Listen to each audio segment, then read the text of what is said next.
성령님,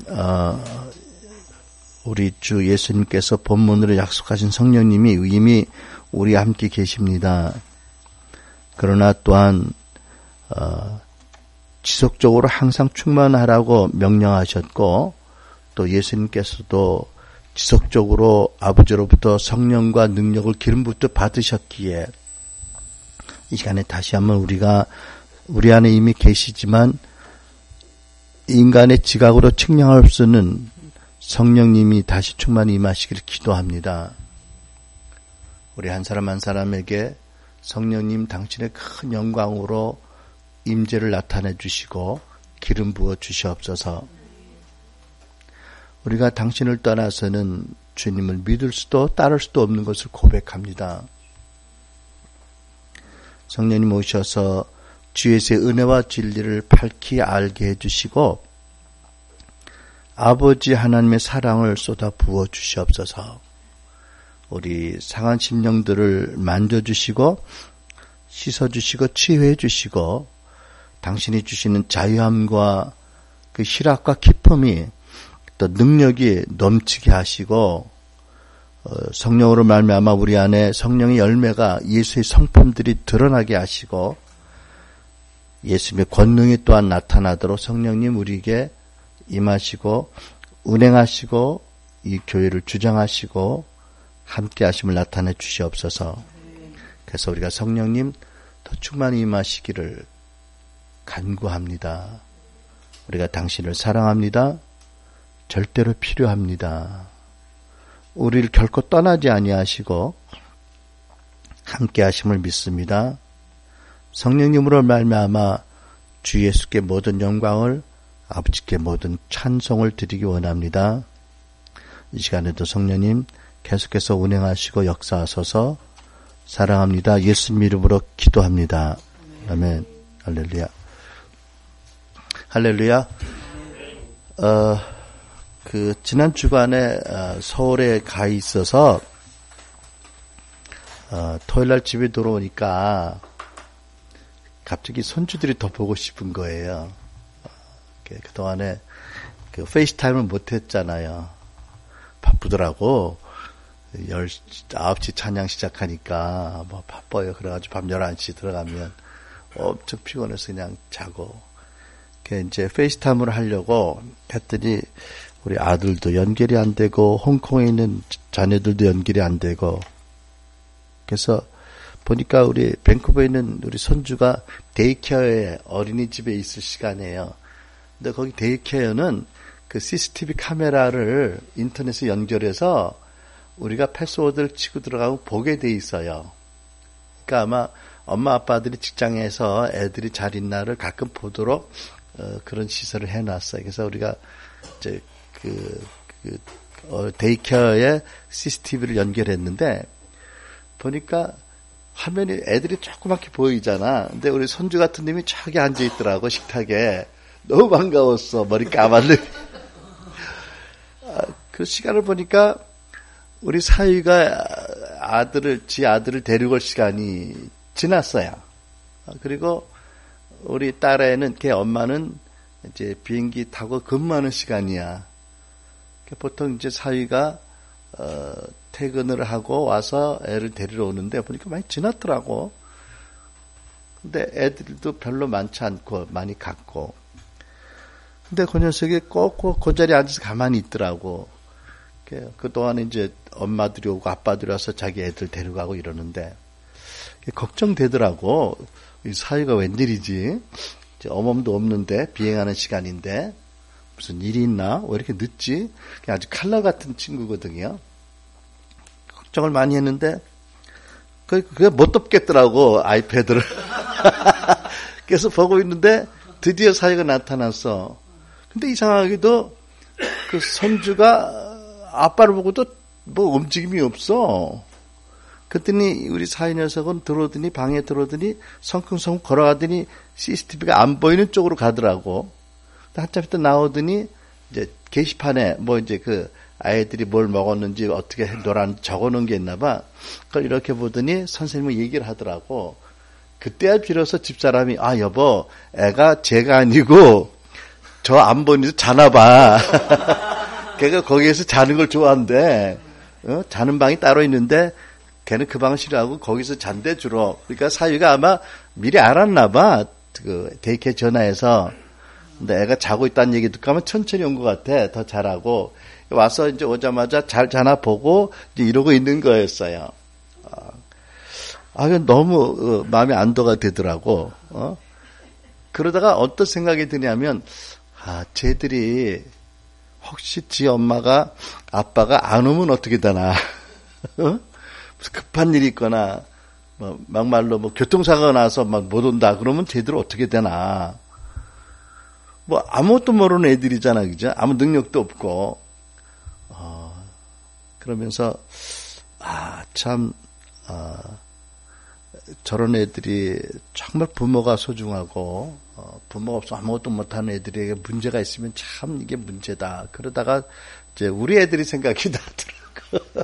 우리가 헌신해서 기숙사 제도에 학교에 가서 훈련 받느라고 애들을 남에게 맡겼는데 그때 우리 막내 아들이 그때 아마 3살쯤 됐나?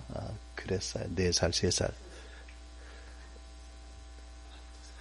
아닙니다. 2살은 넘었습니다. 어쨌든 그때 애들의 심경을 생각해 보니까 갑자기 엄마 아빠가 없어지고 토요일 날 한 2-3시간 면회 왔다가 또 가고 얼마나 힘들었을까. 버림받았다는 생각을 안 했을까. 그런 생각을 하고 그럼에도 불구하고 하나님이 참 잘 자라게 하시고 은혜를 많이 주셔서 너무 감사하다. 이제 그러면서 또 우리 일을 생각하게 된 거예요. 그렇다 하나님이 우리 오늘 본문의 말씀처럼 고아인 줄 알고 우리가 살았는데 하나님이 예수님을 보내셔서 고아 같은 우리를 찾아오시고 당신의 은혜로 우리를 거듭나서 당신의 친자녀 되게 하시고 또 성령을 보내셔서 늘 우리를 돕고 함께 하시는 그 은혜가 너무 감사하다. 이런 좀 중간에 염려를 하긴 했는데 회개하고 결론이 좋게 이렇게 은혜 가운데 이제 정리가 되더라고요. 어쨌든 그러면서 다시 한번 예수님이 이 땅에 오신 목적에 대해서 성경적으로 좀 정리하는 시간을 가졌습니다. 예수께서 말씀하시죠. 18절 제자들에게 내가 너희를 고아와 같이 버려두지 아니하고 너에게 오리라. 그러니까 제자들은 예수님이 이제 십자가의 고난을 받으실 것과 이제 승천하실 것을 말씀하시니까 고아와 같이 버려짐을 당한다고 느꼈던 것 같아요, 그렇죠? 그러니까 주님께서 제자들에게 내가 너희를 고아와 같이 내버려 두지 않고 다시 오리라. 이제 성령을 보내셔서 보혜사 성령으로 내가 너희들과 영원히 함께하리라고 말씀하셨지요. 참 히브리 사람들의 관점에서 고아는 우리하고 좀 다르다고 합니다. 우리는 되게 양부모가 없는 사람들을 고아라고 하잖아. 근데 그 사람들은 아버지가 없으면 고아라고 한다는 거예요. 그분들의 문화 가운데 그런 것이 있는데, 이 말씀을 그런 관점에서 보면, 하나님을 아버지로 알지 못하는 고아들에게 예수님이 오셨다. 또, 그들을 양자형으로 이렇게 구속하시고, 하나님의 친자녀됨을 알게 하시고, 또 성령으로 늘 아버지가 함께하는 자녀의 신분으로 살게 하셨다는 것이 복음의 중요한 핵심이라고 믿습니다. 그래서 오늘은 이런 맥락에서 성경이 예수님의 목적이 뭐라고 말씀하시는지, 예수님이 이 땅에 오신 목적에 대해서 뭐라고 말씀하시는지를 한번 정리해서 살펴보기 원합니다. 마가복음 1장 14절로 15절 보면 요한이 잡힌 후에 예수께서 갈릴리에 오셔서 하나님의 복음을 전파하여 가라사대 때가 찼고 하나님 나라가 가까웠으니 회개하고 복음을 믿으라고 하시더라. 이것이 예수님의 공생의 첫 번째 메시지입니다. 하나님의 나라지요. 그리고 마지막 메시지 사도행전 1장 3절 해 십자가에서 죽으시고 부활하신 후에 또한 저에게 확실한 많은 증거로 친히 사심을 나타내사 40일 동안 저에게 보이시며 하나님 나라 일을 말씀하시니라. 그래서 우리가 아는 것은 성경은 분명히 예수님이 이 땅에 오신 목적이 이 세상에 하나님 나라를 세우러 오셨다는 것입니다. 하나님의 다스림을 확립하러 오셨다는 것입니다. 그래서 우리가 누가복음 9장에도 보면 예수께서 허다한 병든 자, 저는 자, 귀신 들린 자, 약한 자들이 몰려왔을 때에 무리가 알고 따라왔거늘 예수께서 그들을 영접하사 하나님 나라 일을 이야기하시며 병 고칠 자들을 고치시더라. 그러니까 예수님이요 그렇게 약하고 병든 자들을 고치시면서도 그 자리에서도 하나님 나라 일을 말씀하셨다. 그러니까 예수님이 얼마나 하나님 나라를 강조하셨는지 우리가 압니다. 그렇죠? 그래서 또 한 예를 보면 복음서에는 하나님 나라 또는 그 하나님이라는 이름을 성호를 부르기에 두려워하는 유대인들을 위해서 쓴 마태복음에는 천국이라고 번역됐는데 또는 하늘나라라고 번역됐는데 이 동일한 개념의 단어가 무려 126번이나 사용되었다. 그런데 교회는 단 2번 사용되었다. 그만큼 예수께서는 하나님의 통치 나라를 강조하셨다는 것을 알게 합니다. 그래서 우리가 압니다. 예수께서 이 땅에 오신 목적 하나님의 다스리심을 확립하기 위해서 하나님 나라를 세우러 오셨다. 자, 그렇다면 여기에 일단 우리의 적용의 일부를 생각해 보면 우리의 생애의 목적도 예수님이 이 땅에 오신 목적과 일치되어야 된다. 그러니까 우리가 사는 목적이 우리의 삶의 성공, 우리의 왕국을 세우는 것이 아니라 하나님의 다스림 가운데서 그 나라를 위해서 헌신하는 것이 마땅하다. 그러니까 내 생의 목적이나 우리 교회의 발전이 우리의 주된 목적이 아니라 하나님의 다스리심, 하나님의 나라를 확장하는 가운데 우리가 헌신되어져야 된다. 그러면 너희가 먼저 그의 나라와 그 의를 구하라. 그리하면 이 모든 것을 더하시라는 말씀이 이루어질 것이다. 그러니까 내 인생의 목적이 내 왕국을 세우는 게 내 삶의 목적이 아니다. 우리 순환의 교회가 우리의 궁극적인 목적이 아니다. 우리는 하나님을 알고 하나님의 말씀과 성령의 다스림 가운데서 하나님의 나라를 섬기고 확장해야 된다. 라는 주제가 확립이 되는 거죠. 그죠? 목적이 확립이 돼야 되는 것입니다.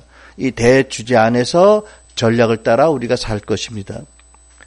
두 번째, 성경이 예수께서 왜 이 세상에 오셨는가? 이렇게 말씀합니다. 예수님은 이 세상에서 마귀의 일을 멸하시기 위해서 오셨다. 여러분 요한일서 3장 8절 말씀 읽습니다. 시작.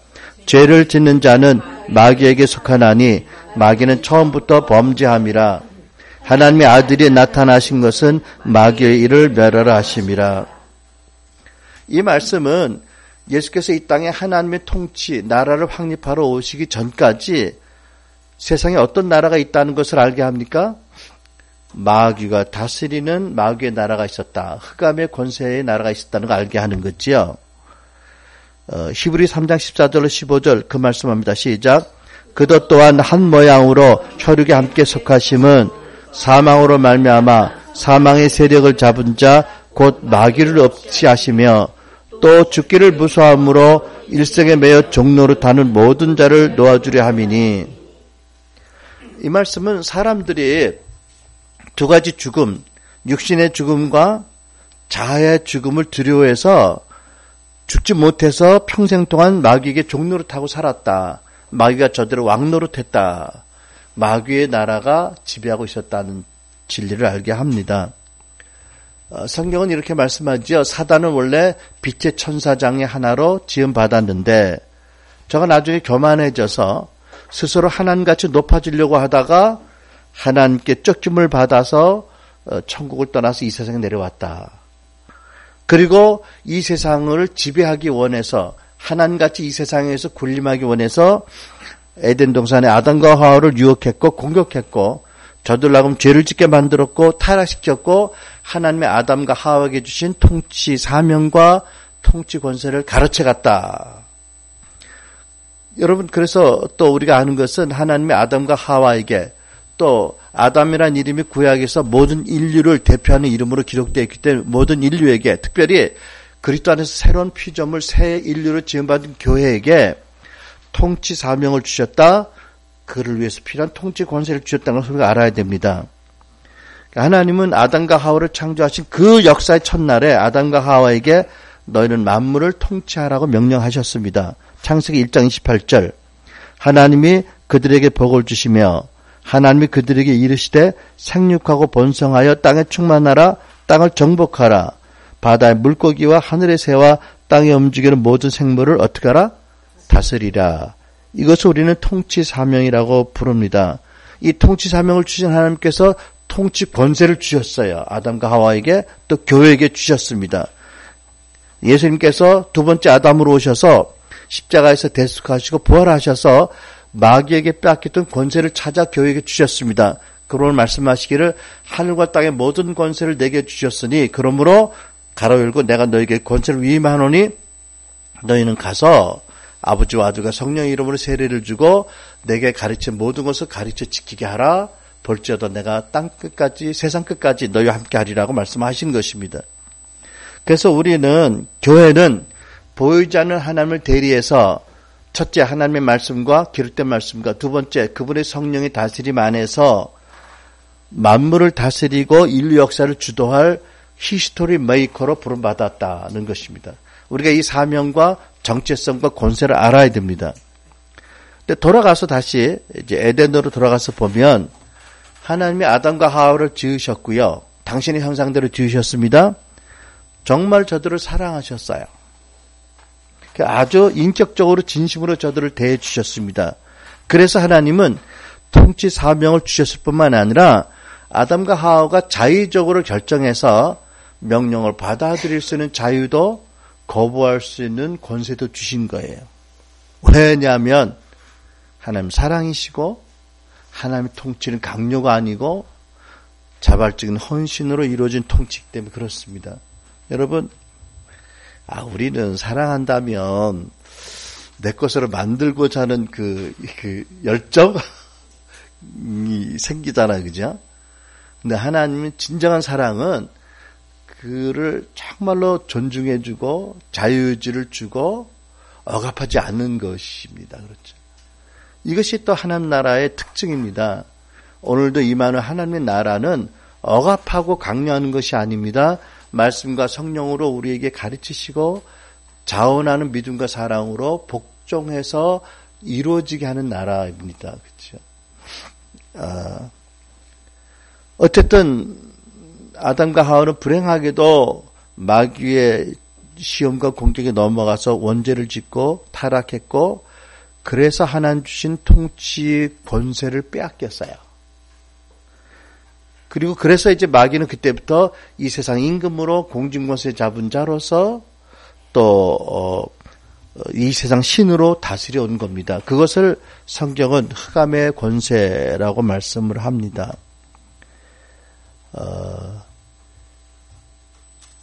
아담과 하와가 죄를 지음으로 빼앗겼기 때문에 원수 마귀가 이 세상 신과 임금이 되고 공중권세를 잡은 자가 된 것입니다.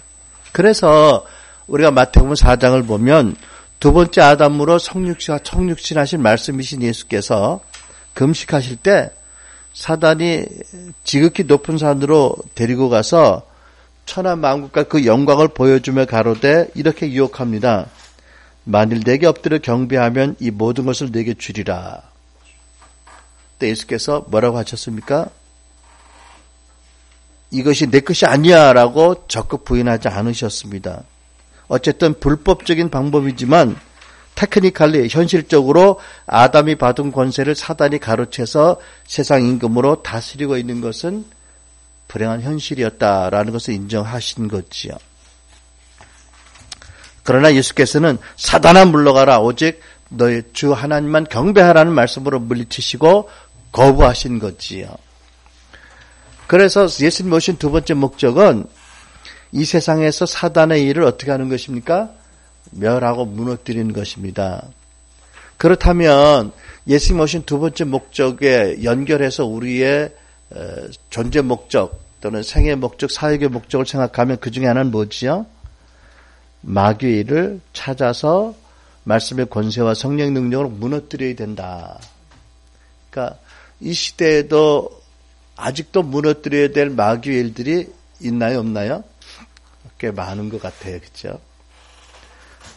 어떤 게 있을까요? 우리 한국 교회에 주신 그 과제 중에 첫 번째라면 북한 구원, 그죠? 저 사악한 그 정권으로부터 유린당하고 복음을 듣지 못하게 하고 인간의 기본 인권을 유린당하는 북한의 동포들을 구원해내는 일, 그 사악한 정권이 무너지게 하는 일, 그렇죠? 물론 혈과 육으로 싸우는 것이 아니라 하나님의 능력으로 말씀으로 우리는 싸워야 될 것입니다만, 북한의 인권 또는 북한의 식량 문제,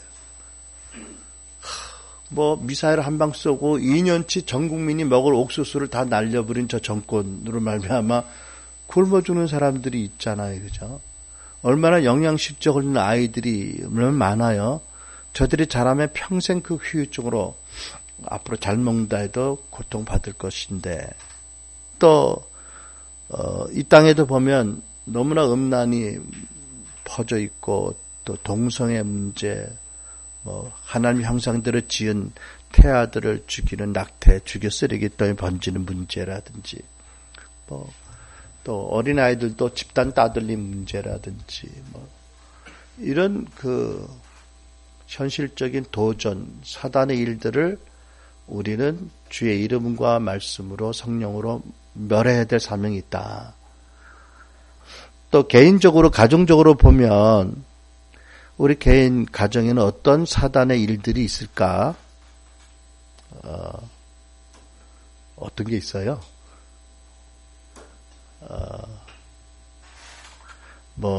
자녀들이 부모들을 무시하고 반발하고 거역한다든지, 부모들은 또한 자녀들을 사랑하고 하나님의 뜻 가운데 양육하지 않는다든지, 부부간에 서로 미워하고 판단하고 한다든지, 이혼 문제, 그죠? 이런 것들, 또 자기 스스로를 하나님이 지은 형상으로 보지 못하고 자해한다든지, 이런 죽음을, 자살을 생각한다, 이런 일들이 아직도 우리에게 도전으로 주어진 멸해야 될 마귀의 일들이 있는 거지요.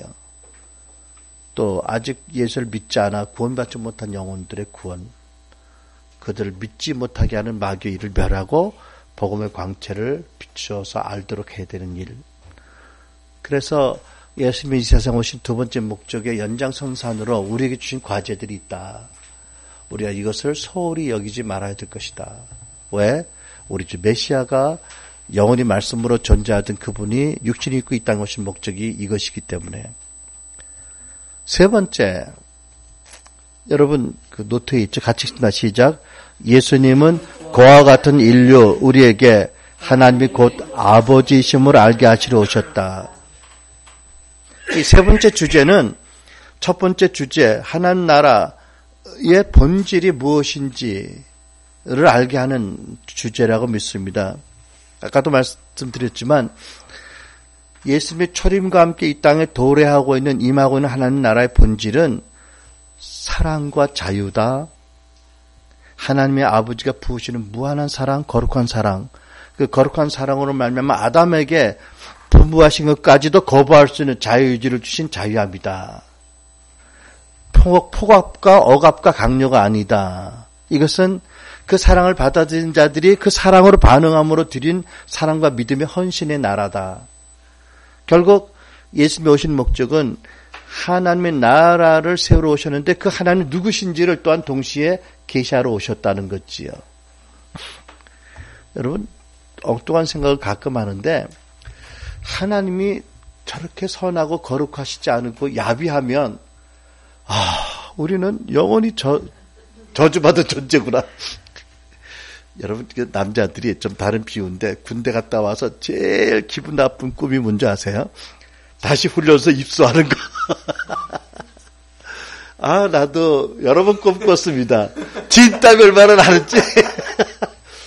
아니, 신성한 국방음으로 그렇게 생각하면 안 되는데, 사실은. 이성적으로는. 경험이 너무 안 좋으니까. 경험이 너무 안 좋으니까, 신성한 국방의 의무를 위해서는 필요하면 뭐 제 입대라도 해야 되는데도, 그 꿈이 그렇게 끔찍한 거예요. 왜냐하면, 우리 군인 중에서 좋은 상관도 많지만, 한번 봐도 이해 못할 야비한, 그냥 들들들 볶고자만 하는 것으로 느껴지는 이런 이제 선임자들이 있어서 그런 것. 근데 그거는 3년만 눈 콕 참으면 거꾸로 매달려도 간다 이러고 참았는데, 하나님이 정말 그렇게 선하시고 사랑과 인자와 권능이 무한한 분이 아니고, 야비하고 추악하고 그냥 우리를 들들 볶기로 작정했다는 마귀처럼, 와, 우리는 이 세상과 내세의 전혀 소망이 없는 정말 저주받은 인생이 아닌가. 너무 감사한 거예요. 그렇죠? 하나님이 어떤 분이신지 생각할 때마다. 본문에 보면 예수께서 이렇게 말씀하시죠. 내가 길이요 진리요 생명이다. 나로 말미암지 않고는 아버지께로 올 자가 없다. 너희가 나를 알았더라면 누구도 알았으리로다. 내 아버지도 알았으리로다. 왜? 예수께서 이 땅에 오신 목적이 아버지가 누구인지를 완전히 계시하러 오셨습니다. 그래서 빌립에게 말씀하시죠. 빌립아, 내가 이렇게 오래 너희와 함께 있으되 네가 나를 알지 못하느냐? 나를 본 자는 아버지를 보았거늘 어찌하여 따로 아버지를 보이라 하느냐? 그리고 말씀하시기를 내가 아버지 안에 거하고 아버지는 내 안에 계신 것을 내가 믿지 아니하느냐? 내가 너에게 이르는 말이 스스로 하는 것이 아니라 아버지께서 내 안에 계셔서 그의 일을 하시는 것이라. 자, 이 말씀 보면 하나님은 그 아들 예수 안에 거하셨습니다. 그렇죠? 그래서 그 아들 독생자 예수가 하실 말씀을 말씀해 주시고 할 일을 아버지에게 보게 하시고 하게 하셨어요. 왜? 아버지와 예수님은 완전히 연합해서 결정했습니다. 어떻게? 하나님이 누군지를 보여주기로 결정했어요. 그래서 우리가 예수님을 보면 하나님을 보는 거예요. 예수님의 말씀이 곧 하나님의 말씀이고 예수님의 성품이 곧 하나님의 성품인 겁니다. 그래서 예수께서 또 이렇게 말씀하죠. 요한복음 5장 19절. 그러므로 예수께서 그들에게 이르시되 시작. 내가 진실로 진실로 너에게 이르노니 아들이 아버지께서 하시는 일을 보지 않고는 아무것도 스스로 할 수 없나니 아버지께서 행하신 그것을 아들도 그와 같이 행하느니라. 여러분, 예수님이 오신 목적, 고아와 같은 우리에게, 고아의 영을 가진 우리에게 하나님이 계시는 것과 그분이 우리 아버지신 것과 그 아버지가 어떤 분인지를 계시하러 오셨다. 여러분, 육신의 아버지, 훌륭한 아버지를 둔 분들도 많이 있겠지요. 있습니다. 계십니다. 예. 좋은 아버지를 둔 복된 가정들, 자녀들도 있는데, 내 생각에 아무리 아버지가 좋아도, 우리를 죄에서 구원할 아버지는 한 분도 안 계세요. 예? 하늘 아버지 같은 아버지는 한 분도 안 계세요. 여전히 어마어마한 차이가 있습니다. 또 우리에게 영원히 거할 영광스러운 초소를 예비할 아버지도 한 분도 안 계세요. 뭐 좋은 가정 묘지를 사둔 아버지는 계시겠지만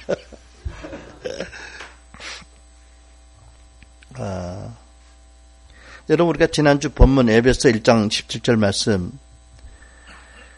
우리 주 예수 그리스도의 하나님 영광의 아버지께서 지혜와 계시의 성령을 너에게 주사 하나님 아버지를 알게 하시고 라고 하셔서 성령이 오신 목적도 예수님 오신 목적과 동일하다는 것이죠. 아버지를 알게 하시기 위해서 오셨다고 말씀합니다. 여러분, 우리가 누가복음 17장을 보면 그 문득병자라고 기록되어 있죠. 요즘은 그렇게 부르지 않지만 한센시 병이라고 하는가요? 어쨌든 정말 그 당시에는 치유법을 몰랐기 때문에 치유받지 못할 저주의 병으로 알았습니다. 사람들이. 근데 예수님께서 이 10사람의 이 환자들을 만나잖아요. 그리고 예수님이 놀라운 그런 그 사랑과 긍휼과 능력을 고치셨어요. 근데 여러분 나중에 보면 그 10명들이 기뻐서 병 고침이 저주에서 해방돼 기뻐서 달려가다가 그중에 딱 한 명만 돌아옵니다. 왜 돌아오지요? 하나님께 영광을 돌리기 위해서, 예수께 감사하기 위해서. 근데 여러분 예수님이 아셨잖아요. 그죠? 10명을 고치지만 그중에 한 사람만 하나님께 영광을 돌릴 것을 아세요. 그럼에도 불구하고 그 한 명만 고치시지 않고 10명을 다 고치시더라고요. 생각해 봤습니다.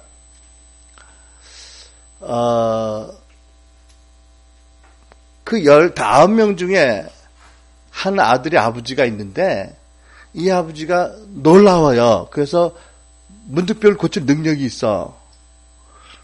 그러면 그 아버지가 아들을 고쳐준 다음에도 이 아들이 오랫동안 마음이 망가져서 하나님께 영광을 안 돌릴 것이다 라고 알면 안 고쳐줄까요? 아직 때가 안 됐어?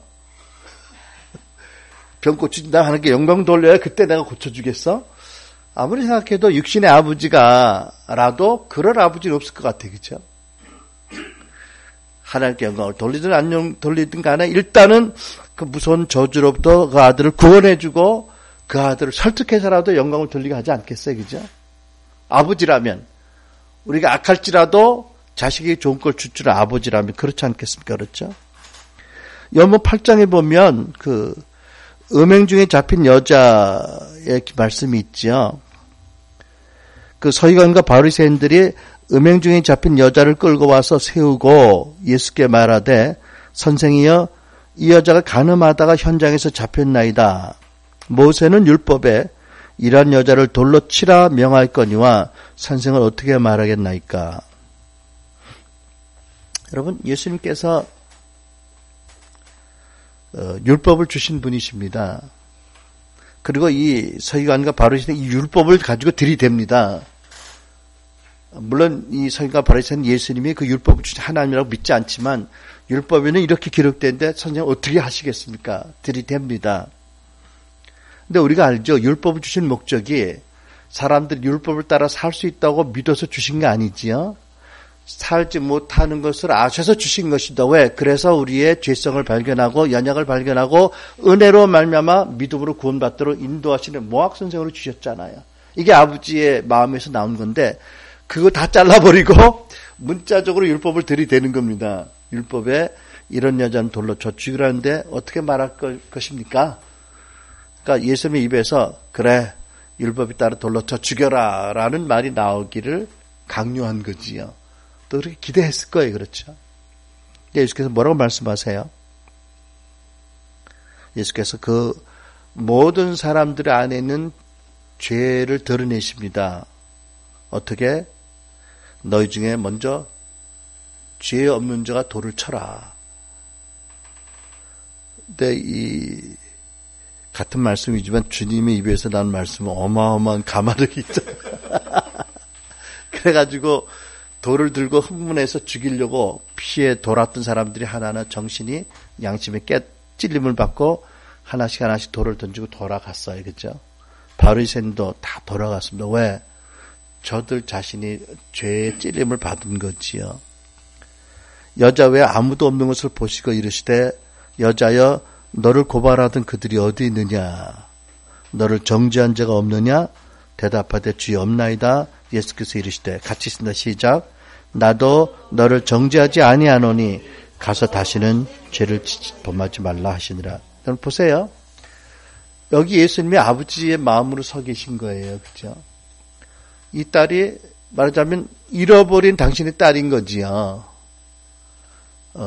아버지가 있는 것도 모르고 세상에서 버림받았다고 생각하고 자포자기하고 살지만 사실은 이 딸을 지으신 아버지가 계세요. 그렇죠? 그 아버지의 마음을 가지고 예수님이 보십니다. 이 딸을. 아무리 당신의 딸이 타락하고 배은망덕하고 죄를 많이 짓고 그래서 창녀가 됐다 한들 아버지라면 그 창녀가 된 딸을 돌로 쳐 죽이라고 할 수는 없는 거 아니에요. 그죠? 아버지라면. 율법의 잣대로 죽일 수는 없는 거지요.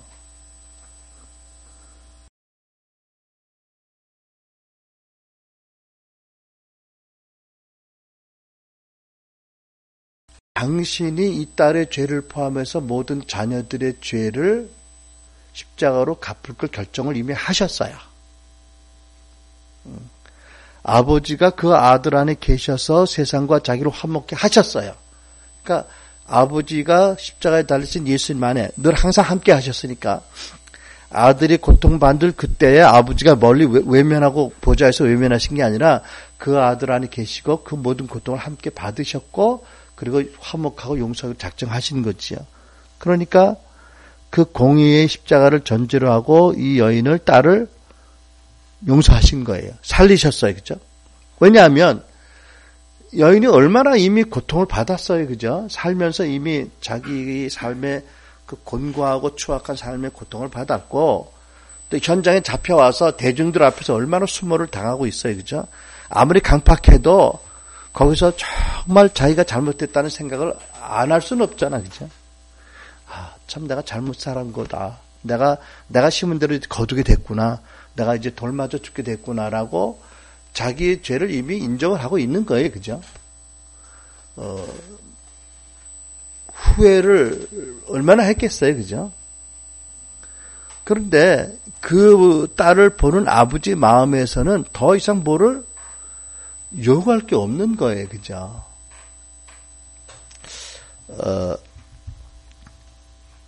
제가 97년도인가요? 예, LA에서 우리가 잠시 살 때가 있었습니다. 6개월 동안 아내가 그때 너무 목회하다가 너무 관절님이 터져서 이제 장모님이 계시는 또 관절님이 제일 좋은 사막 기후인 LA에 가서 또 우리가 미국 영주권자로 캐나다에 오래 있으면서 자꾸 영주권 때문에 귀찮아서 이제 소위 제2입국 허가라는 걸 받기 위해서 이렇게 주 목적은 아내의 휴양으로 해서 왔는데 그때 우리 크리스틴 큰딸이 9학년 고1이었어요.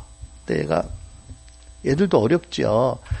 토론토에서 한 4년, 5년 살면서 친구들 다 사귀었는데 갑자기 학제도 다른 미국 LA로 와서 또 거기서 또 이제 뭐 오래 살 것도 아니고 그때 정확히 좀 잠시 살 거라고 생각하고 왔는데 거기서 다시 학제에 적응하고 친구들 사귀고 하는 게 쉽지는 않았겠죠. 교회도 바뀌고 뭐 이러는데 하루는 요즘 이상하게 얼굴이 뇌래가지고 애가 풀이 죽어서 뭐 그렇더라고. 그런데 하루는 와서 아빠 할 말이 있대요. 근데 내가 가슴이 철렁 내리다고. 이게 무슨 큰 일인가. 심각한 것 같아. 그래서 둘이만 차 타고 멀리 이제 태평양 바닷가에 한 비치로 갔어요. 거기 벤치에 앉아서 얘기를 들었는데 이런 얘기를 들은 거예요.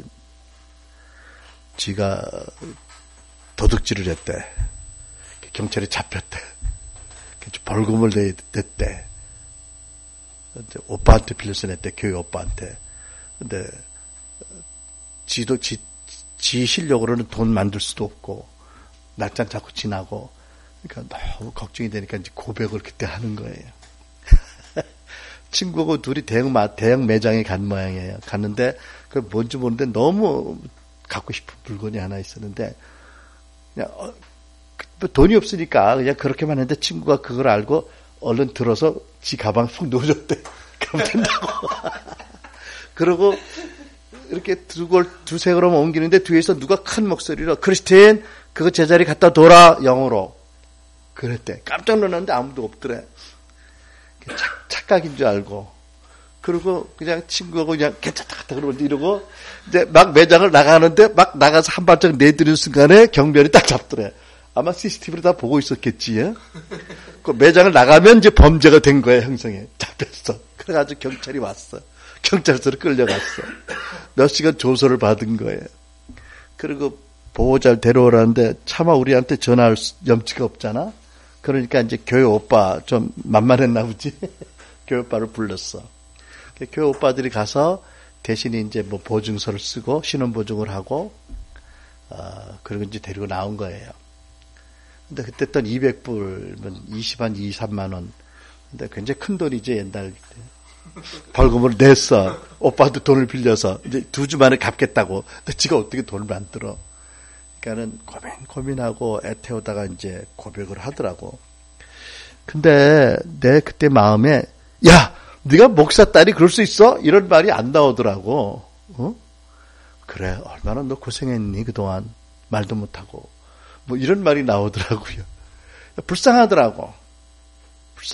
뭐라고 책망할 수 있는 필요 하나도 없더라고. 오히려 그냥 위로해주고 격려해주고 용서를 선포해주고 걱정하지 마. 내가 갚아줄게. 그리고 이런 얘기를 했어요. 앞으로도 너 어려운 일 생기면 꼭 나한테 와, 알았지?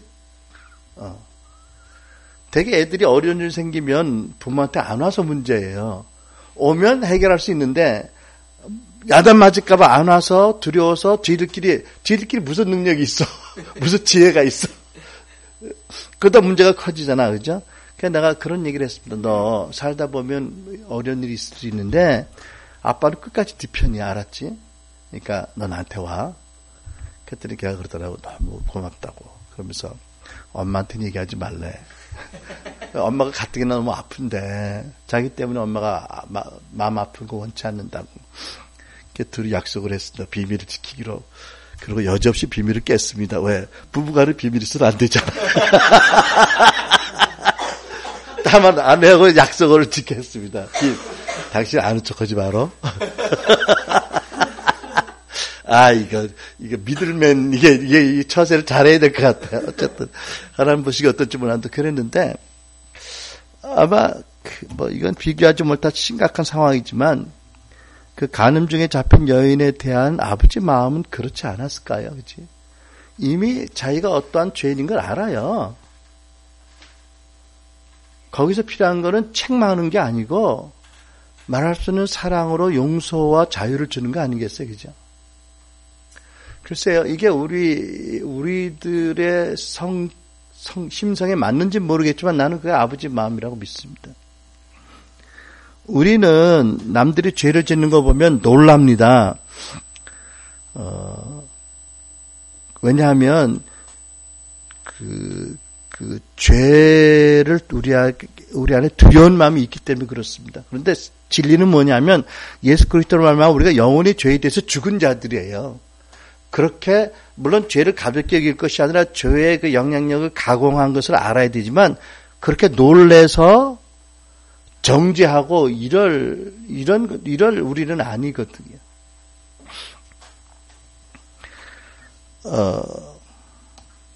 누가복음 11장 13절 말씀 같이 쓴다. 시작. 너희가 악할지라도 좋은 것을 자식에게 줄 줄 알거든 하물며 너희 하늘 아버지께서 구하는 자에게 성령을 주시지 않겠느냐. 여러분, 우리 누가복음 9장 보면 또 이런 사건이 있습니다. 예수께서 예루살렘을 향하여 가시기 때문에 사마리아 사람들이 받아들이지 아니하는지라 제자 야고보와 요한이 이를 보고 이르되 주여 우리가 불을 명하여 하늘로부터 내려 저들을 멸하라 하시길 원하나이까.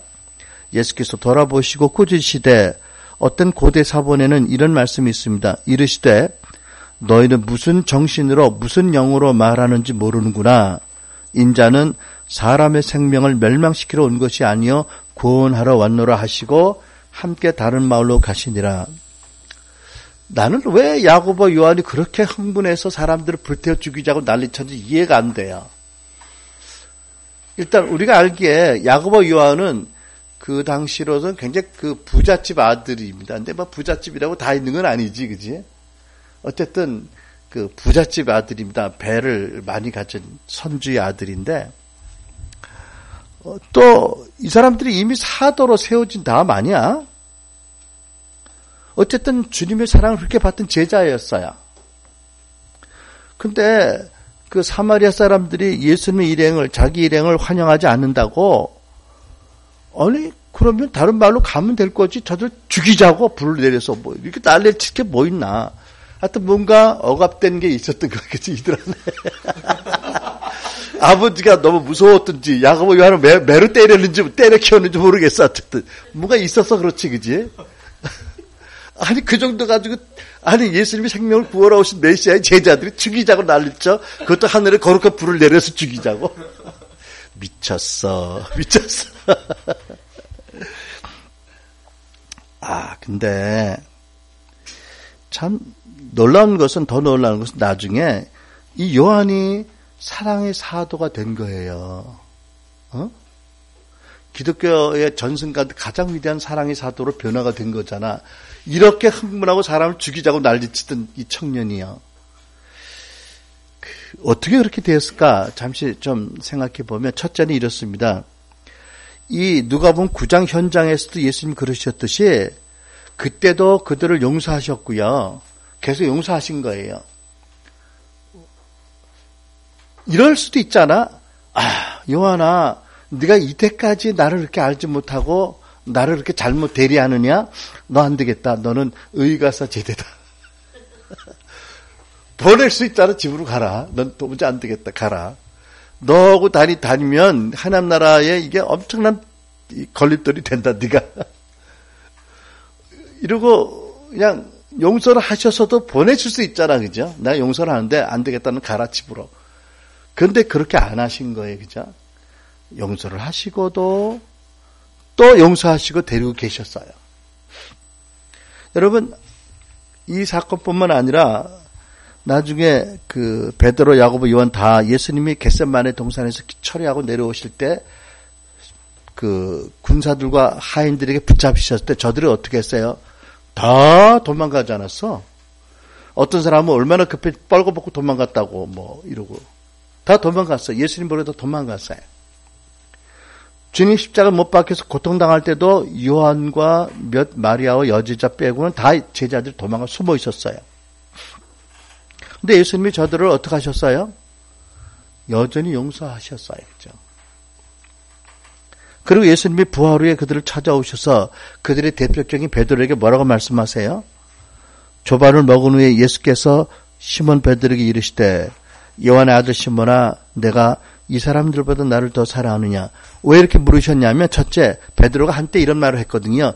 이 사람들은 다 주를 버릴지라도 나는 죽을지언정 안 버리겠다고 혼자 잘난 척을 했으니까 예수께서 물으신 거죠. 이 다른 제자들보다 네가 나를 더 사랑하냐고요. 또 요한의 아들 시몬아 내가 나를 사랑하느냐 3번 물으셨어요. 왜 이렇게 물으셨죠? 첫째로 이미 저들을 용서하실 때 물으신 거예요. 용서하지 않으시면 굳이 수고롭게 저들에게 오셔서 물으실 이유도 없어요. 그죠? 이미 용서하셨어요. 또 여전히 사랑하고 계신 것을 나타내신 거예요. 세 번째로 베드로와 제자들의 문제가 무엇인지를 알게 하신 것입니다. 마치 이 가는 중에 잡힌 여자에게 이제 다시는 죄를 짓지 말라고 보내신 것처럼 그 죄를 깨닫는 말씀을 질문하신 거죠. 그게 뭐지요? 예수님을 사랑은 하긴 했는데 예수님보다 자기 목숨을 더 사랑했다. 는 그 점을 지적하신 거지요. 예수님을 배신한 그 근본 이유는 사랑을 전혀 예수님 안 한 건 아닌데 자기 생명, 자기 안위, 자기 목숨을 예수님을 더 사랑했다. 그러나 나는 그런 너를 알면서도 나는 너를 용서하고 또 계속 사랑한다. 그러니 너는 내 사랑을 받아들이고 나를 사랑하겠느냐. 또 그 사랑하는 마음으로 사랑할 가치가 없는 내 양들을 섬기겠느냐 이렇게 물어보신 거지요. 여러분 탕자의 비유에도 놀라운 그 아버지를 주님이 알게 하시지요. 어떤 사람에게 두 아들이 있는데 작은 아들이 아버지에게 말하기를 아버지 재산 가운데 내게 돌아올 몫을 내게 주십시오. 아니 아버지 돌아가지도 않으셨는데 유산 달라고 난리를 치는 거예요.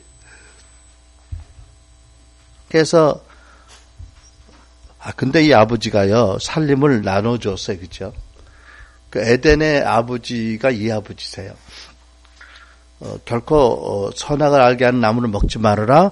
먹으면 내가 정령 죽으리라고 하셨지만 저들을 정말 사랑하셨기 때문에 인격적으로 대하셨기 때문에 저들을 속박하지 않으시고 자유의지를 주셨어요. 그리고 저가 사실은 죄를 범할지도 아셨어요. 그러나 여전히 사랑하셨던 것처럼 이 아버지도 이 괘씸하고 배은망덕한 자식이라고 절대 안 준다고 하지 않고 이 아들이 재산 받으면 집 떠나갈 것도 알았을 것이고 떠나가면 그 재산으로 허랑방탕하고 더 타락했고 죄를 지을 거 알면서도 주셔요. 결국 이 아들이 재산을 가지고 먼 곳에 가서 방탕하게 살고 재산을 다 낭비하고 탕진한 다음에 사람들에게도 멸실당하고 따돌림당하고 결국 돼지 치는 돼지치기가 돼서 돼지 음식을 먹고 그것도 제대로 못 먹어서 굶주리는 처참한 신세가 되었잖아요. 그렇죠? 그런데 이 아들이 아버지의 기도를 들으신 하느님 아버지 은혜겠죠. 어느 날 정신이 돌아옵니다. 제정신이. 그리고 아버지 집으로 돌아오잖아요. 그렇죠? 돌아오면서 이 아들이 계속 리허설을 합니다. 뭐라고 리허설하죠? 아버지를 만나면 이렇게 말씀드려야지. 계속해서 반복해서 연습합니다. 아버지, 내가 하늘과 아버지 앞에서 죄를 지었습니다. 이제부터 나는 아버지 아들이라고 불릴 자격이 없습니다. 그저 나를 품꾼의 하나로 삼아 주십시오. 얼마나 되뇌이고 되새기고 연습하고 왔는지 몰라, 그지? 아버지를 보는 순간에 이걸 꼭 말씀하리라고. 근데 아무리 연습을 했어도 헛것입니다. 왜냐하면 아버지가 먼 거리에 아들 같은 형상을 보고 쫓아가서 아들인 것을 보고 달려가서 목을 껴안고 입을 맞췄으니까 리허설하는 걸 못해요. 이 타임을 놓쳤어. 이 키스하는 바람에. 그리고 이 아버지가 이 아버지도 보통 아버지가 아니에요. 정신이 나갔어요. 내가 보기에. 너무 기뻐해서 좋은 옷을 꺼내서 입히고 반지를 끼우고 새 신을 신겨주고 송아지를 잡아다 잔치를 벌리고 그리고 모든 사람들 초대합니다. 아니 보통이면 초대할 것까지는 없잖아. 그거 아들이 나가서 어떻게나 집안에 먹칠을 하고 있었는데 그거 돌아왔다고 큰 사람을 벌려서 잔치를 하여튼 보통 아버지가 아닙니다. 우리 수준은 정신 나간 아버지인데 사실은 여러분 예수님의 비유를 말씀하신 탕자의 아버지가 바로 하나님의 아버지가 어떤 분인지 알게 하시는 거 아니에요. 그렇죠? 나와 여러분이 예수를 믿기 전에 하나님을 있으면 대선에 장을 지진다고도 말한 사람이 있거든요. 여기 더 있는지 모르겠지만 그리고 얼마나 교회를 비하하고 욕하고 어떤 사람 술 처먹고 교회 담을 넘어가가지고 교회 막 발길로 차고 테이블을 자기 와이프가 그 안에 있는 줄 알고 그러다 보로바 시기도 잊어버리고 누군지 잘 알아 내가. 나중에 그 교회 목사님이 내가 찾아갔을 때 잠깐만 있으라 했더니 저 방에 갔더니 뭐라 가져오다 보로바 시계. 내가 이 시계를 나중에 교회 건축하다 발견해서 집회 갈 때마다 이 시계 가지고 간증을 한데 이 정신없는 인간이 변해서 복사됐다고. 내가 그 시계 받아왔는데 어디다 뒀나.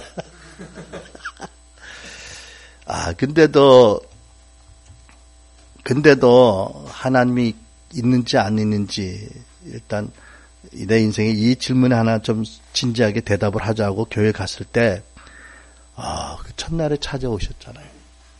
어마어마한 사랑을 부으셨잖아요. 이 하나님이 이 탕자의 아버지가 바로 하나님이시더라고요. 딱 그분을 말씀하는 거예요. 여러분 지금 제가 이렇게 보면 은혜 받은 자로서 보면 세상 사람들이 참 고아의 영을 가지고 살아갑니다.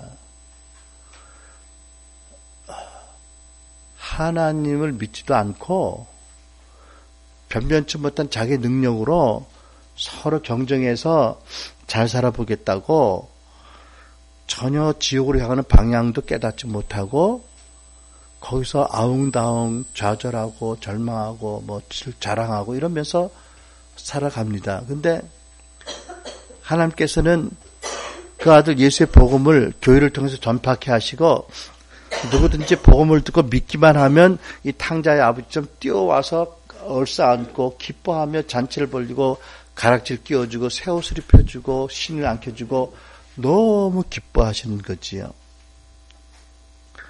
그런데도 참 기이한 우리의 문제는 뭐냐면 돌아온 탕자가 처음에 얼마나 감격했을까요? 그러니까 아버지가 잔치자리 버리고 자꾸 앉으라는데 사실은 자기가 거기 앉을 입장이 아니잖아. 자기 결단은 저 밑에 가서 장작 패고 이제 물 끓이고 이러려고 온 건데 앉으라고 아버지 바로 옆자리에 이러고 하니까 정말 거기 면 그어서 못 앉을 건데 그래도 거기 안 앉으면 아버지가 섭섭해 하실까 봐 앉는 거예요. 그죠? 그 영광의 자리에 그 엄청난 잔치자리에 앉는 거예요. 그 감격이요. 그 기쁨이 감사가 말할 수 없는데 그런데 이 탕자들이 가만히 보니까 그 은혜 가운데 10년 가고 20년 가다 보니까 모습이 바뀌더라는 거예요. 그 감격과 첫사랑의 기쁨이 어느새 없어지고 점점 여기 나오는 또 다른 탕자의 모습이 거기에 이제 각인이 되더라고. 그래서 교인 중에서 믿은 지 얼마 안 되는데 뭐 은사를 받으면 속에서 큰 불평을 해요. 그죠? 저 사람 뭐 예수 믿은 지 얼마 안 된 저런 은사를 주고 나는 뼈 빠지게 교회에서 봉사하고 희생했는데 나는 은사를 안 주고 불공평한 것 같아요. 그래서 아버지가 기뻐해서 은사를 은혜로 주는데 함께 기뻐하지 못해요. 불만하고 함께 싫어하고 미워하고 이 큰아들 탕자같이 잔치자리에 도무지 안 들어가려고 그래요. 너무 기분 나빠요. 아버지가 너무 화가 나는 거예요. 그죠?